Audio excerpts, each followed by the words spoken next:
दसैँको नाउँमा दसैँमा नवदुर्गा भरी 9 दिन हामीहरूले देवीको उपासना गर्छौँ और दशमीको दिन खसी काट्छौँ। म निवेदन गर्न चाहन्छु, यदि हजुर मलाई सुनेर मेरो बाणीलाई अलिकति पनि मन पराउनुहुन्छ, मेरो बाणीलाई आफ्नो जीवनमा धारण गर्नुहुन्छ भने प्लिज दसैँमा खसी नकाट्नुहोला। प्रार्थना निवेदन स्वीकार गर्नुहोस्।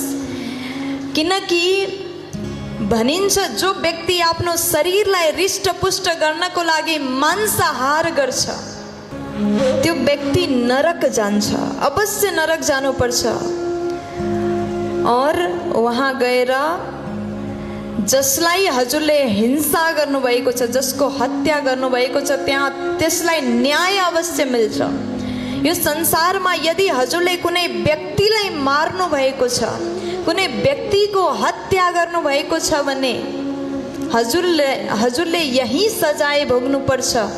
तर पशु हत्या, खसी, बकरा, कुखुरा जस्तो पशुको प्राणीको हत्या गर्दाखेरि कुनै कानुन छैन।